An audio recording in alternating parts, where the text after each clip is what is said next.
Gita IAS, जहां सपनों को पंख मिलते हैं। आप सुन रहे हैं द मनी गाइड की हिंदी ऑडियो बुक समरी। यह किताब अनुष्का राठौर द्वारा लिखी गई है, जिसमें आसान भाषा में पैसे को समझना, बचाना और निवेश करना सिखाया गया है। नमस्ते। मैं आपके लिए अनुष्का राठौड़ की इस बेहद उपयोगी किताब द मनी गाइड का हिंदी में एक विस्तृत और रोमांचक सारांश लेकर आया हूँ। इसे एक कहानी की तरह सुनिए, बिना किसी अध्याय के झंझट के। तो चलिए शुरू करते हैं पैसे की इस समझदारी भरी यात्रा। कहानी की शुरुआत एक बहुत ही आम समस्या से होती है, जो हम में से ज़्यादातर लोगों के साथ होती है। हम पैसे के बारे में तो सुनते हैं, देखते हैं, लेकिन उसे सही तरीके से समझना या मैनेज करना कभी नहीं सीखते। हमारे घरों में अक्सर पैसे को लेकर बातचीत नहीं होती, या फिर अगर होती है तो वो तनाव भरी होती है। हमें बचपन से ये सिखाया जाता है, तुम अभी बच्चे हो, इन सब बातों में मत पड़ो। नतीजा, जब हम बड़े होते हैं और पैसे कमाने लगते हैं, तो हम उसे लेकर अक्सर परेशान और चिंतित रहते हैं। अनुष्का हमें सबसे पहले यह समझाती हैं कि पैसे का असली मतलब क्या है। पैसा कोई भगवान नहीं है, न ही कोई भूत है। पैसा एक साधन है, एक सक्षम करता है। यह आपको सुरक्षा दे सकता है, एक अच्छी जीवन शैली दे सकता है, और सबसे महत्वपूर्ण, यह आपको आज़ादी दे सकता है। आज़ादी उस नौकरी को छोड़ने की जो आपको पसंद नहीं, आज़ादी अपने सपनों को पूरा करने की, या बस थोड़ी देर सुबह उठने की। लेकिन पैसा सब कुछ नहीं है। यह आपको प्यार, खुशी या रिश्ते नहीं खरीद सकता। इसलिए सबसे ज़रूरी है पैसे और जीवन के बीच संतुलन बनाना। अब आते हैं पैसे से जुड़ी उन आम गलतियों पर जो हम अक्सर कर बैठते हैं। पहली गलती है पिछले अनुभवों या फिर कहीं मैं इस मौके से पीछे ना रह जाऊं, फोमो के चक्कर में फैसले लेना। 2021 में जब क्रिप्टो करेंसी का बूम आया, तो लोग बिना समझे उसमें पैसा लगाने लगे, सिर्फ इसलिए क्योंकि उनके पड़ोसी या दोस्त ने पैसे कमाए थे। अनुष्का बताती हैं कि हम अक्सर भावनाओं में बहकर फैसले लेते हैं और फिर उनके समर्थन में तर्क ढूंढते हैं।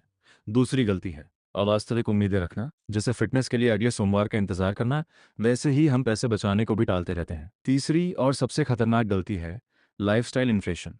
जैसे जैसे हमारी सैलरी बढ़ती है, वैसे वैसे हमारे खर्चे भी बढ़ते जाते हैं। एक महंगा फ़ोन, एक बड़ी गाड़ी, एक लग्जरी रेस्तरां, ये सब हमें इस कदर उलझा लेते हैं कि हम बचत और निवेश करना ही भूल जाते हैं। तो फिर इस उलझन से बाहर कैसे निकलें? सबसे पहला और ज़रूरी कदम है अपने रोज़मर्रा के खर्चों पर नज़र रखना। अनुष्का यह काम करने के दो तरीके बताती हैं। पहला है डिटेल्ड बजट प्लानर, जहां आप हर छोटे से छोटे खर्चे को लिखते हैं।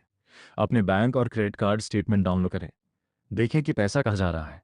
फिर एक पेडे प्लान बनाएं। जैसे ही तनख्वाह आए, पहले ही तय कर लें कि कितना पैसा बिलों के लिए, कितना बचत के लिए और कितना मौज मस्ती के लिए। दूसरा तरीका है आलसी लोगों का तरीका, द लेजी मेथड। इसमें आप अपने खर्चों को 3 भागों में बांट देते हैं।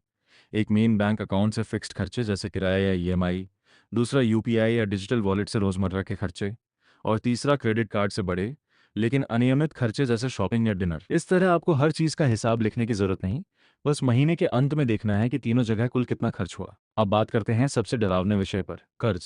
अनुष्का साफ करती हैं कि सारे कर्ज बुरे नहीं होते। होम लोन या एजुकेशन लोन जैसे कर्ज जो आपकी संपत्ति बढ़ाते हैं या आपकी कमाई की क्षमता बढ़ाते हैं, वे अच्छे कर्ज, गुड डेट माने जा सकते हैं।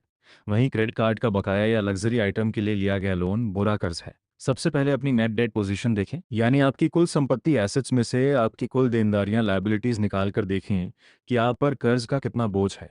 आदर्श रूप में आपकी कुल देनदारियां आपकी कुल संपत्ति के 100% से कम होनी चाहिए। दूसरा, ईएमआई से सैलरी का अनुपात देखें। आपकी कुल ईएमआई आपकी मासिक आय के 30% से ज़्यादा नहीं होनी चाहिए। अगर कर्ज का बोझ ज़्यादा है, तो उसे उतारने के दो तरीके हैं। पहला है स्नोबॉल मेथड। इसमें आप पहले सबसे छोटे कर्ज को चुकाने पर ध्यान देते हैं, ताकि एक छोटी जीत का एहसास हो और आपको आगे बढ़ने की गति मिले। दूसरा है एवालांच मेथड। इसमें आप पहले सबसे ज़्यादा ब्याज वाले कर्ज को चुकाते हैं, क्योंकि लंबे समय में ये सबसे ज़्यादा फायदेमंद होता है। कर्ज के बाद बारी आती है उस अनिवार्य विषय की जिससे हम सब बचना चाहते हैं, टैक्स। अनुष्का इसे बहुत आसान भाषा में समझाती हैं। पुरानी टैक्स व्यवस्था में आप निवेश और खर्चों पर डिडक्शन का लाभ उठाकर अपनी टैक्स देयता कम कर सकते हैं। जैसे कि सेक्शन 80C के तहत पीपीएफ, ईएलएसएस या टैक्स सेवर एफडी में निवेश करना, सेक्शन 80D के तहत हेल्थ इंश्योरेंस का प्रीमियम भरना, या फिर होम लोन के ब्याज पर डिडक्शन लेना। वहीं नई टैक्स व्यवस्था में टैक्स की दरें कम हैं, लेकिन आप ये सारे डिडक्शन नहीं ले सकते। कौन सी व्यवस्था आपके लिए बेहतर है, ये इस पर निर्भर करता है कि आप कितना निवेश करते हैं और आपकी सैलरी स्ट्रक्चर क्या है। अब बात करते हैं क्रेडिट कार्ड की। अगर सही से इस्तेमाल किया जाए तो क्रेडिट कार्ड आपके बहुत काम आ सकते हैं।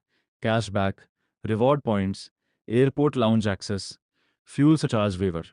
लेकिन अगर गलत इस्तेमाल किया जाए तो ये कर्ज का जाल बन सकता है, क्योंकि उस पर ब्याज दर 35 to 40% तक हो सकती है। इसलिए हमेशा क्रेडिट कार्ड को कैश रिप्लेसमेंट समझें, ना कि फ्री मनी। अपना बिल हमेशा पूरा चुकाएं, सिर्फ न्यूनतम राशि नहीं। एटीएम से पैसे ना निकालें और विदेश में इस्तेमाल करते समय फॉरेक्स चार्जेस का ध्यान रखें। जीवन के बड़े फैसले जैसे घर खरीदना या गाड़ी खरीदना भी पैसे से जुड़े होते हैं। अनुष्का बताती हैं कि गाड़ी खरीदने का फैसला करते समय सिर्फ गाड़ी की कीमत ही नहीं, बल्कि उसके रखरखाव, बीमा, ईंधन और ईएमआई का भी हिसाब लगाना जरूरी है। एक अच्छा नियम है 20 to 4 to 10, कम से कम 20% डाउन पेमेंट, लोन की अवधि 4 साल से ज़्यादा ना हो और ईएमआई आपकी मासिक आय के 10% से ज़्यादा ना हो। वहीं घर खरीदना है या किराए पर लेना है, या फैसला कई बातों पर निर्भर करता है। अगर आप ज़्यादा समय एक जगह रहने वाले हैं और ईएमआई किराए ज़्यादा नहीं है, तो घर खरीदना एक अच्छा निवेश हो सकता है। होम लोन का ब्याज और मूलधन दोनों पर टैक्स में छूट भी मिलती है। पैसे की इस कहानी का अगला पड़ाव है सुरक्षा। अनुष्का इसे 3 हिस्सों में बांटती हैं: इमरजेंसी फंड, हेल्थ इंश्योरेंस और लाइफ इंश्योरेंस।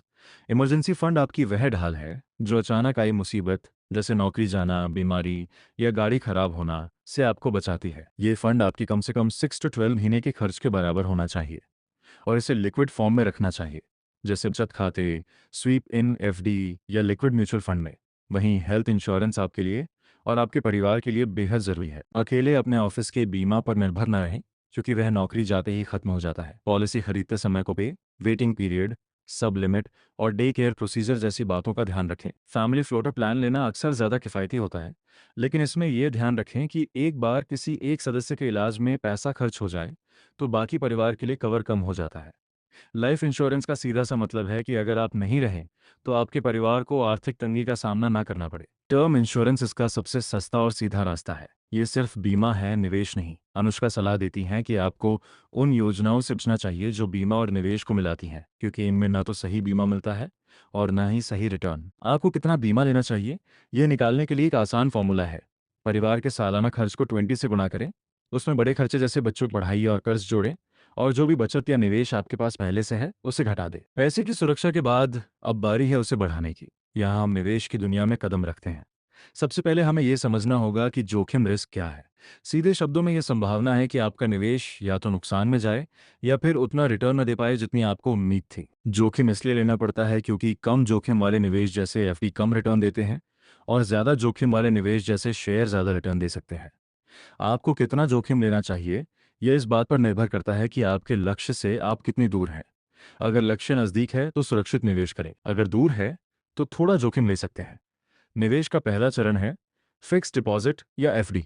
एफडी एक सुरक्षित निवेश है जहां आपको एक निश्चित अवधि के लिए एक निश्चित ब्याज दर मिलती है। अनुष्का एफडी में निवेश के कई दिलचस्प तरीके बताती हैं, जैसे स्वीप इन एफडी जहां बचत खाते का अतिरिक्त पैसा अपने आप एफडी में चला जाता है, फ्लेक्सी एफडी और एफडी लैडरिंग, अलग अलग अवधि के एफडी बनाना ताकि पैसा नियमित रूप से परिपक्व होता रहे और आपको बेहतर ब्याज मिले। अब बात करते हैं सबसे लोकप्रिय निवेश विकल्प की, म्यूचुअल फंड। म्यूचुअल फंड आप जैसे कई निवेशकों के पैसे इकट्ठा करके उन्हें शेयर बाजार, कर्ज या सोने में निवेश करते हैं। ये एक पेशेवर फंड मैनेजर के द्वारा किया जाता है। म्यूचुअल फंड के फायदे हैं विविधीकरण, छोटे रकम में कई कंपनियों में निवेश, पेशेवर प्रबंधन, लिक्विडिटी और टैक्स में छूट। म्यूचुअल फंड मुख्य रूप से 3 तरह के होते हैं: इक्विटी फंड जो शेयरों में निवेश करते हैं, डेट फंड जो बॉन्ड और सरकारी प्रतिभूतियों में निवेश करते हैं, और हाइब्रिड फंड दोनों का मिश्रण। इक्विटी फंड में भी कई श्रेणियां हैं: लार्ज कैप बड़ी कंपनियां, मिड कैप मझोली कंपनियां, स्मॉल कैप छोटी कंपनियां और फ्लेक्सी कैप बाजार के हिसाब से किसी भी आकार की कंपनियां।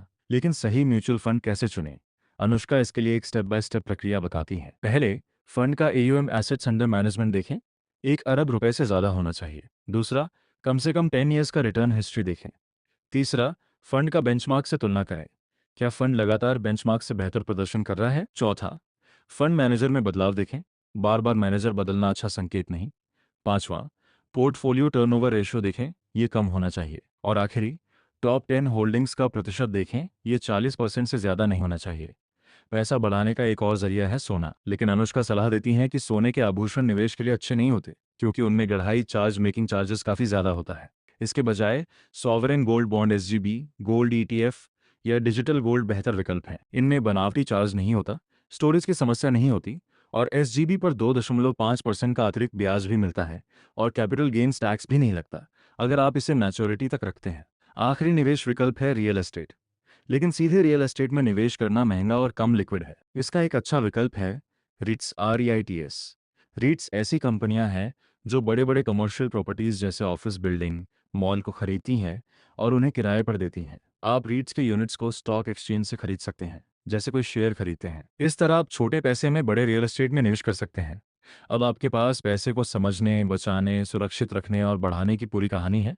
अनुष्का अंत में यही कहती हैं कि पैसे प्रबंधन कोई रॉकेट साइंस नहीं है। ये एक बगीचे की तरह है, जिसमें नियमित देखभाल और धैर्य चाहिए। जल्दी अमीर बनने के चक्कर में न पड़े। अपने लक्ष्य तय करें, एक योजना बनाएं और उस पर अमल करते रहें। समय समय पर अपने निवेशों की समीक्षा करें और ज़रूरत के हिसाब से बदलाव करें। और सबसे ज़रूरी, पैसे को अपना मालिक ना बनने दें, बल्कि उसे अपने सपनों को पूरा करने का एक जरिया बनाए रखें। ऐसी ही दिल को छू लेने वाली किताबों से जुड़ने के लिए हमारे चैनल को सब्सक्राइब करें, क्योंकि अच्छी किताबें दिल ही नहीं, रूह तक उतर जाती हैं। धन्यवाद।